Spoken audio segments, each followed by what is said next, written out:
Hello and welcome to Foreign Dispatches, the program that takes you around the world in 25 minutes. I'm Teniola Shobowale. On the program this week, the United Kingdom mourns the death of Prince Philip, the Duke of Edinburgh. Plus, Muslims around the world start Ramadan under the shadow of the coronavirus pandemic for a second year. It's been a week of national mourning in the United Kingdom following the death of the Duke of Edinburgh. Prince Philip, who was Queen Elizabeth II's husband for more than 7 decades, the longest-serving consort in British history, died 2 months before his 100th birthday. As part of 8 days of national mourning, armed forces marked Prince Philip's death with a death gun salute. At 12 noon, the time his death was announced on Friday, April 9th, artillery units in London, Edinburgh, Cardiff, Belfast and Gibraltar fired their guns. Royal Navy ships at sea, including HMS Diamond and HMS Montrose, also fired salutes in honor of the Duke, who served as a naval officer during World War II and held the office of Lord High Admiral. Religious and political leaders also expressed support for the 94-year-old Queen, the world's oldest and longest reigning monarch. For the royal family, as for every other, no words can reach into the depth of sorrow that goes into bereavement. We all know that it is not simply a factor of age or familiarity. It is not obliterated by the reality of a very long life remarkably led. Nor is the predictability of death's arrival a softening of the blow. Loss is loss. Church bells across parishes in England rang out 99 times, or for up to 5 minutes, in memory of Prince Philip. And paying tribute to his late father, Prince Charles, the heir to the British throne, says he will miss him enormously. My father, I suppose the last 70 years, has given the most remarkable, devoted service to the Queen, to my family, and to the country, and also to the whole of the Commonwealth. And as you can imagine, my family and I miss my father enormously. He was a much-loved and appreciated figure. And apart from anything else, I can imagine, and we're so deeply touched by the number of other people here and elsewhere around the world in the Commonwealth who also, I think, share our loss and our sorrow. And my dear Papa was a very special person who, I think, above all else, would have been amazed by the reaction and the touching things that have been said about him. And from that point of view, we are, my family, deeply grateful for all that. It will sustain us in this particular loss and at this particularly sad time. I now invite the House to rise and observe a minute's silence in memory of His Royal Highness Prince Philip, Duke of Edinburgh.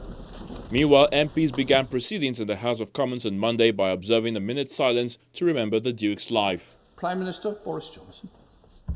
Addressing Parliament for the first time since the Duke of Edinburgh's death, British Prime Minister Boris Johnson hailed Prince Philip for sustaining Queen Elizabeth with love throughout her reign. Mr. Speaker, I beg to move that an humble address be presented to Her Majesty, expressing the deepest sympathies of this House on the death of His Royal Highness, the Prince Philip, Duke of Edinburgh, and the heartfelt thanks of this House and this nation for his unfailing dedication to this country and the Commonwealth. In a quite unparalleled career of advice and encouragement and support, he provided one particular service that I believe we in the House know in our hearts was the very greatest of all. In the constant love he gave to Her Majesty the Queen as her liege man of life and limb, in the words he spoke at the coronation, he sustained her throughout this extraordinary second Elizabethan age, now the longest reign of any monarch in our history. If I may ask you all to stand and to join me in a 1 minute silence. The Scottish Parliament was also recalled on Monday to hold a special session in tribute to Prince Philip, beginning with a minute of silence. Thank you very much. On behalf of the people of Scotland, I express my deepest sympathy to Her Majesty the Queen, who is grieving the loss of her strength and stay, her husband of almost 74 years, and also to the Duke's children and to the wider royal family. That role in a constitutional monarchy cannot be an easy one, particularly perhaps for someone who is spirited and energetic by temperament. In line with government COVID-19 guidelines, the guest list for Prince Philip's funeral on April 17th is limited to 30 and ceremonies low-key by royal standards. Since news broke of the Duke's passing, many Britons have felt compelled to flock to both Buckingham Palace and Windsor Castle to pay their respects and lay flowers in his memory in defiance of calls for them to stay away due to the coronavirus pandemic. Ignoring officials, Britons descended on Windsor to pay tribute to Prince Philip. Many left floral tributes at the castle's gates, though the government urged people not to gather in crowds or to lay flowers at royal palaces due to distancing guidelines imposed to stem the spread of coronavirus. We've lost a great man and he's given so much, so he deserves the tributes, much more tribute than we're actually giving him. So I can speak highly enough and say enough about him and what he's given to the world. He's left so much behind, his legacy, helping people throughout his life, and he had a great sense of humour, uplifted everybody. And he's a person who didn't want fuss. What today you are going to get fuss. We've come here to mourn, not just with the Queen. We'll come to mourn with you, with the Queen and everyone. Outside Buckingham Palace, a steady stream of people stood in long queues to also leave flowers. The public were being allowed to approach the palace gates one by one to lay their tributes in an effort to reduce the size of the crowd amid coronavirus restrictions. I think he would be remembered by probably his cheeky wit, and I think he's well known for things that he's said, but also everything that he's done and supported the Queen. He's a war hero. I think that's probably the main thing that he'd be remembered for. I think it's a huge loss, not only just because he's part of the royal family, but he's a husband, father, you know, he's been there for the Queen through her whole reign. And I think, yeah, the whole nation will be sad, especially at the moment, you know, with the pandemic, not being able to kind of have the usual mourning. Members of the public were told not to attempt to attend any events in connection to the Duke of Edinburgh's funeral on April 17th due to the COVID-19 pandemic. Long-established plans for the funeral have had to be redrawn and scaled down because of COVID-19 restrictions. Outside the UK, tributes have also flooded in. In many Commonwealth countries, flags were flown at half-mast and gun salutes fired. In the solemn but loud ceremony, 6 ceremonial guns from the Australian Defence Force were fired outside Parliament on Saturday afternoon as crowds watched on. The Australian flag was also flown at half-masts in tribute to the Duke of Edinburgh, Prince Philip. Prime Minister Scott Morrison led Australia's tributes, remembering him as a man of candour and compassion who dedicated his life to service. The Duke's life was one of duty and of service, of loyalty and of honour. Memories of him will, of course, tell stories of his candour and a unique and forceful and authentic personality. But above all, he was a man who was steadfast, who could be relied upon, always standing by his Queen. There are many towering figures that the world has lost and known, but few have been before us in our lifetimes for such a long time. His presence and service, a reassurance, a reminder of the stability we so often need in a world that can be so uncertain. With his passing, we say farewell to another of the greatest generation. She has been there for us over such a long time. Let us be there now for you, Your Majesty, and allow us to send our love to you on this, I am sure, one of your most sad of days. I am sure her Prince would join me in saying, God save our gracious Queen. Long live our noble Queen. God save our Queen. Over in Canada, also a member of the Commonwealth of Nations headed by Queen Elizabeth II, Prime Minister Justin Trudeau praised Prince Philip for his charity work and as a man of service. Prince Philip was a man of service, motivated by a sense of duty to others. I know that through the Duke of Edinburgh's award, he helped empower millions of young people from all backgrounds, including here in Canada, to realize their greatest potential. And that's just one example of his many contributions. Prince Philip will be remembered as a champion for young people, a decorated naval officer, a dedicated philanthropist, and a constant in the life of Queen Elizabeth II. In New Zealand, Prime Minister Jacinda Ardern spoke of the Duke of Edinburgh's strong connection to the country and his involvement in several organisations. Flags were also flown at half-masts across the country. For over 50 years, the Duke of Edinburgh Awards have connected him to thousands of New Zealand young people. And of course, perhaps most importantly, he has served in support of Her Majesty the Queen for many, many years in her service to New Zealand, the Commonwealth, and indeed the world. It goes without saying that at this sad time, on behalf of the New Zealand people, we share our condolences with the royal family. Nigeria also paid tribute to the prince, with President Muhammadu Buhari describing the death of the Duke of Edinburgh, Prince Philip, as an end to an era. He said that Prince Philip was one of the greatest and publicly recognized international figures whose contributions to the Commonwealth would be remembered for generations to come. Elsewhere in Washington, people laid flowers outside the British Embassy where the flag flew at half-mast. Every living US president has paid tributes to the Duke of Edinburgh after his death at the age of 99.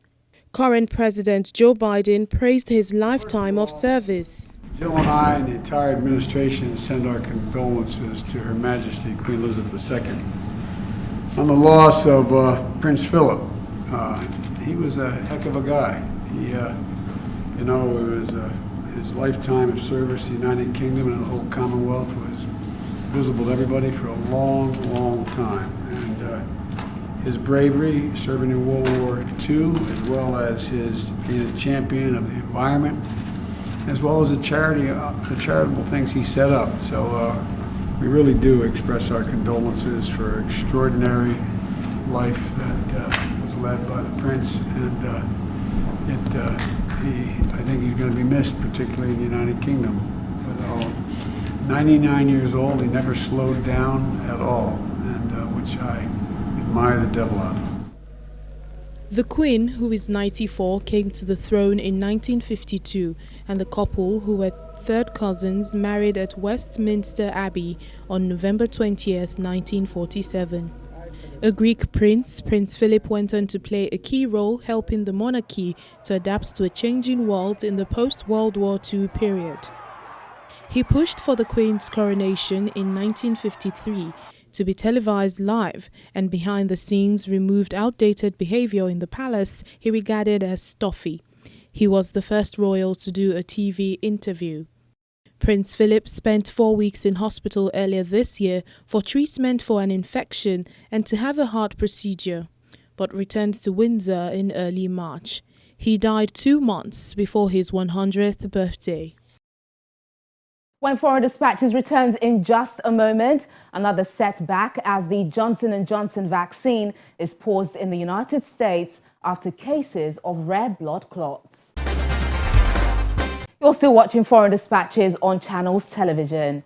U.S. federal health agencies on Tuesday recommended pausing the use of the Johnson & Johnson's COVID-19 vaccine after 6 people developed a rare disorder involving blood clots. More than 6.8 million doses of the Johnson & Johnson vaccine have been administered in the United States. Johnson & Johnson's single-dose coronavirus vaccine was seen as a powerful tool to turn the tide in the global pandemic. But U.S. regulators on Tuesday called for a pause in the vaccine after 6 recipients developed a rare blood clot disorder. The New York Times reported 1 woman died and a second in Nebraska has been hospitalized in critical condition. All 6 recipients are women between 18 and 48 years of age. On Tuesday, J&J said it is working closely with regulators. The drug maker said no clear causal relationship had been established between the events and its vaccine. More than 6 million doses of Johnson & Johnson's one-shot vaccine had been administered in the U.S. At the convention center in Washington, D.C., where a steady stream of people arrived to get vaccine shots on Tuesday, most people said they would have taken the risk with the J&J shot in order to achieve the safety that comes with being vaccinated.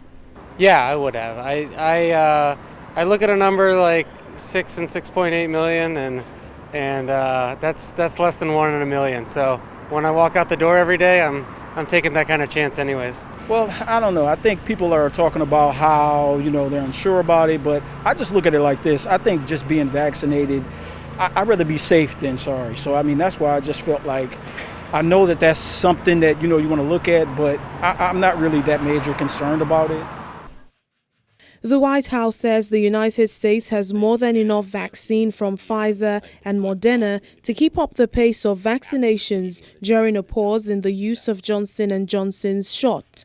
Let me start by saying that this announcement will not have a significant impact on our vaccination program. The J&J vaccine makes up less than 5% of the more than 190 million recorded shots in arms in the United States to date.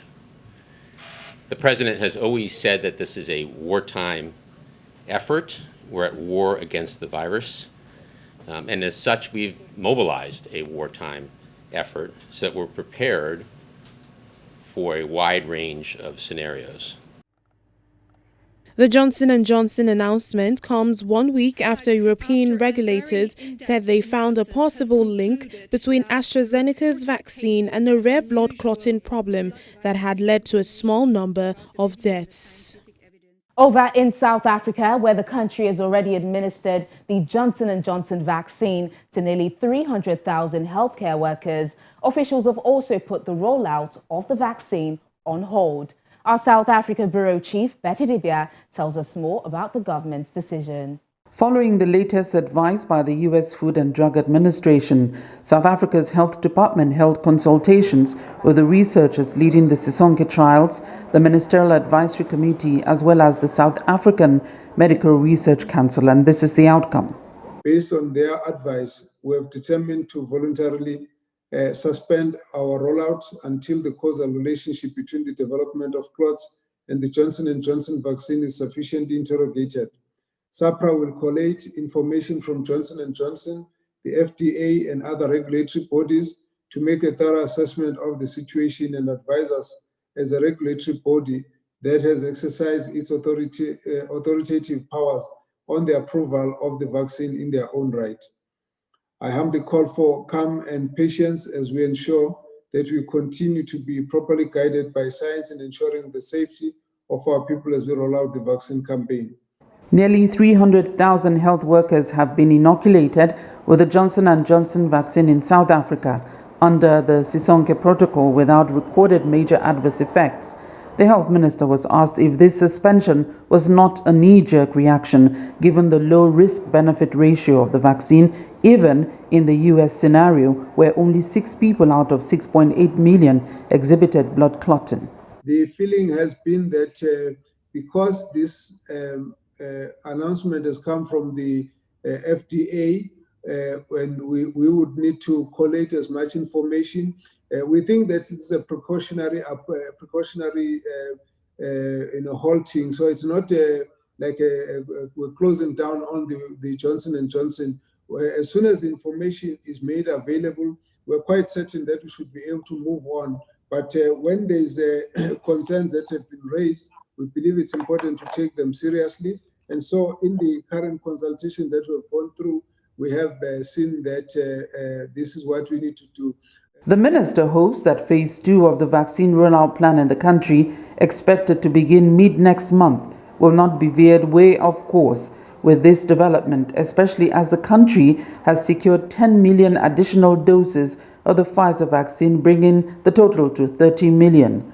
The Medical Research Council is also studying relevant data on the Johnson & Johnson vaccine to see if the process could resume as soon as next week.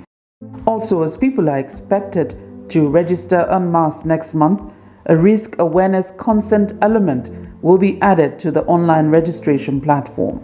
From Johannesburg, South Africa, Betty Dibia, Channels Television News. Finally, on the program, like last year, Muslims all around the world are observing the holy month of Ramadan under certain restrictions due to the pandemic. Many countries have allowed communal prayers with strict social distancing rules, in contrast to the empty mosque a year ago when Islam's holiest month coincided with the spike in coronavirus infections. Muslims in many parts of the world marked the start of Ramadan on Tuesday, but a spike in coronavirus cases in several countries has once again put curbs on the holy month's signature feasts and lengthy prayers in mosques. Due to the COVID-19 pandemic, people are advised to avoid mass gatherings and communal prayers to stem the spread of the virus. Nevertheless, preparations were made in many countries to welcome the fasting month. In Pakistan, Muslims made their way to the local markets to shop before the first sahur meal of the month. The government of Prime Minister Imran Khan has refused to close mosques in Pakistan, even as new infections reach levels similar to the start of the pandemic. Mosque leaders are entrusted with ensuring no one over 50 years old enters and that social distancing is maintained. Over in Bangladesh, kitchen markets were swamped by huge crowds on Monday after the announcement of fresh restrictions on all activities across the country from Wednesday to contain the surging coronavirus infections. No more than 20 devotees will be able to join daily prayers in mosques. Also, the worshippers will have to follow health guidelines and ensure physical distancing.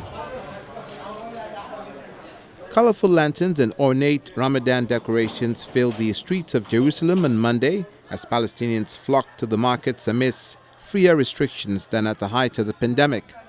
Although Jerusalem is still without foreign tourists, far more people were seen roaming the old city, where shops reported brisk business. In Lebanon, most Muslims began Ramadan on Tuesday amidst soaring inflation, leading many people to scale back their Ramadan preparations. There are no people, no cash, no money. People who used to buy a kilo are now buying 100g. And those who used to buy 2 kilos are now buying 200g. How can the poor buy or eat? It is a difficult situation for everyone. In Indonesia, the world's most populous Muslim majority nation, COVID-19 cases are still on a rise. Mosques are being allowed to open for Ramadan prayers with strict protocols in place. The people of Afghanistan, who have been recently on the world agenda with peace negotiations, started preparations for Ramadan with the hope that peace will come to the country soon. Despite increasing violence, Afghans flock to the neighborhood markets for shopping. In Egypt, although restrictions are looser this year, the health minister has asked citizens to take precautionary measures more seriously. There's a stark difference between this year and last year. Last year, we had a strict coronavirus lockdown and we couldn't go out. There was so much we couldn't do. This year, people are aware of what they should do. They are aware of the precautionary measures they should take. Most people are wearing masks. There's a Ramadan atmosphere, way more than last year. The government has prevented mosques from serving free meals during Ramadan and banned traditional charitable iftars that will bring together strangers at long tables. Well, this is where we say goodbye till next time. Remember, our top stories are never far away. You can catch them on channelstv.com. Thank you so much for watching the program. I'm Teniola Shobowale. Stay safe.